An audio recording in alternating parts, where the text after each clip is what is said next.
Hello दोस्तों, कैसे हाल चाल। उम्मीद करता हूँ आप अच्छे होंगे। और आज हम मिल रहे हैं जूनियर इंग्लिश ट्रांसलेशन के चैप्टर 3, जिस चैप्टर का नाम है use of shall be and will be. Shell be का प्रयोग और विल बी का प्रयोग कहाँ होगा। आज हम थोड़ा सा हिंस में देख लेंगे कि शैल बी का प्रयोग कहाँ होगा। तो शैल बी का प्रयोग सिर्फ आई और वी के साथ सिर्फ शैल बी का प्रयोग। उसके बाद जितना इसके अलावा जितना भी चीज़ है सब में विल बी का प्रयोग होगा। जैसे ही, शी, इट, किसी का भी नाम, दे, द बॉयज़ और यू के साथ भी विल का प्रयोग, विल बी का प्रयोग है। विल बी का प्रयोग he, she, it, name, they, the boys, you के साथ विल बी का प्रयोग होगा। तो आज हम शैल बी विल बी वाले चैप्टर में एक्सरसाइज 17 बनाने जा रहे हैं। तो एक्सरसाइज 17 जो हिंदी से दिया हुआ है इसको हम इंग्लिश में ट्रांसलेट करेंगे। पूरा यहाँ पर एक्सरसाइज 17 का यहाँ पर उतारा हुआ है और उस पार्ट में भी है, अगले पेज में भी। तो एक्सरसाइज 17 हम पूरा देखेंगे। तो चलो दोस्तों शुरू करते हैं बिना समय गवाए एक्सरसाइज 17 को। पहला नंबर, जैसे पहला है मैं तैयार रहूँगा। मैं का इंग्लिश आई होता है और आई के साथ हमने क्या देखा यहाँ पर, आई के साथ शैल बी का प्रयोग। तो आई के साथ शैल बी का प्रयोग लगाएंगे। आई शैल बी रेडी, तैयार का रेडी हो जाएगा। I shall be ready. मैं उपस्थित रहूँगा, इसको इंग्लिश में ट्रांसलेट हो जाएगा आई शैल बी प्रेजेंट। और आगे जो है अगला वाक्य है मैं धनी बनूंगा। तो धनी का इंग्लिश रिच होता है, रिच मीन्स अमीर, धनी। तो आई शैल बी रिच, आई के साथ शैल बी का प्रयोग। मैं किसान बनूंगा, इसका इंग्लिश में ट्रांसलेट हो जाएगा I shall be a farmer. I shall be a farmer. मैं एक डॉक्टर बनूंगा, तो इसका इंग्लिश में ट्रांसलेट हो जाएगा I shall be a doctor. I shall be a doctor. हम लोग थके रहेंगे, हम लोग का वी हो जाएगा और वी के साथ शैल का प्रयोग होता है। We shall be tired, we shall be tired. हम लोग व्यस्त रहेंगे, वी शैल बी बिजी। अगला वाक्य देख लेते हैं। हम लोग नेता बनेंगे। हम लोग नेता बनेंगे, हम लोग का इंग्लिश वी हो जाएगा। वी के साथ शैल बी का प्रयोग। We shall be leaders.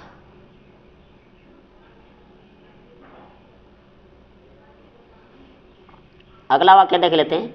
हम लोग अभियंता बनेंगे। हम लोग का इंग्लिश वी हो जाएगा। वी के साथ शैल बी का प्रयोग।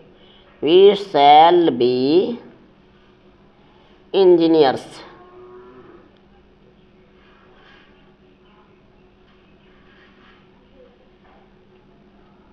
लास्ट में पड़ेगा इंजीनियर्स। तुम दोषी होगे, तुम का इंग्लिश यू होता है और यू के साथ विल बी का प्रयोग होगा। यहाँ पर आप देख सकते हैं विल बी का प्रयोग। He, she, it, name, they, the boys और यू के साथ विल बी का प्रयोग। तो यू के साथ विल बी का प्रयोग, तो यहाँ यू विल बी लगाएंगे हम। यू विल बी, दोषी का गिल्टी हो जाएगा। You will be guilty. अगला और जो बाकी है एक्सरसाइज 17 में, अगला पेज पर देख लेते हैं। यहाँ पर अगला है आप भूखे रहेंगे। तो आपका इंग्लिश यू के साथ अभी हमने प्रयोग किया, यू के साथ विल बी का प्रयोग। यू विल बी भूखे का हो जाएगा हंगरी। हाँ, you will be Hungary.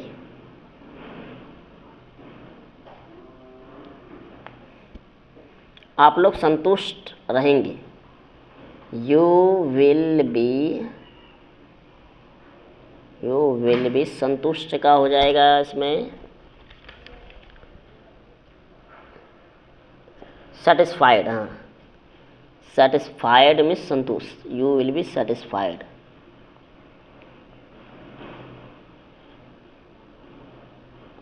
You will be satisfied, आप संतुष्ट रहेंगे, यू विल बी सेटिस्फाइड। आप एक शिक्षक बनेंगे। आपका इंग्लिश यू और यू के साथ विल बी का प्रयोग। You will be a teacher.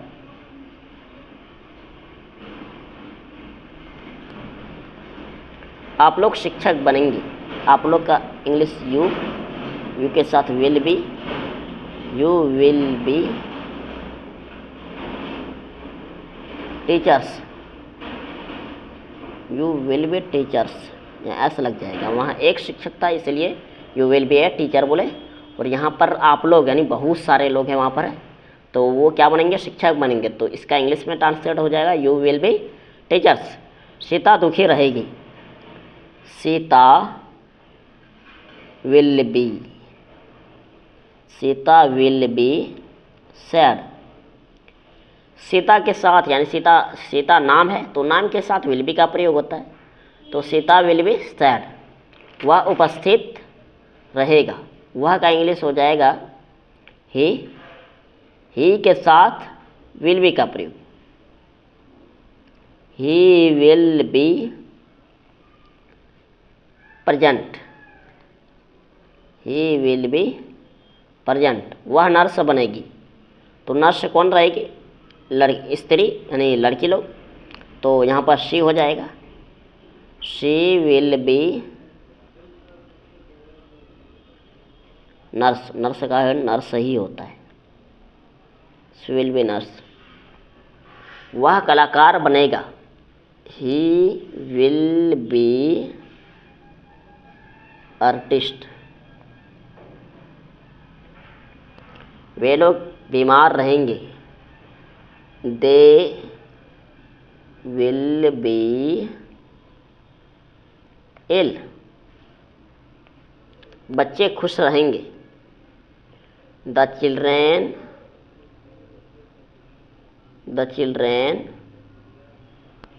Will be happy. Will be happy. अगला वाक्य देख लेते हैं। वे लोग तैयार रहेंगे। तो वे लोग का दे हो जाएगा।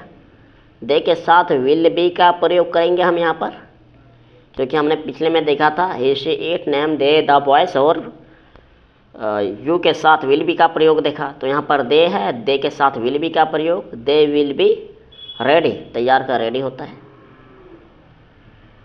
दे विल बी रेडी। अगला देखते हैं। वे लोग किसान बनेंगे।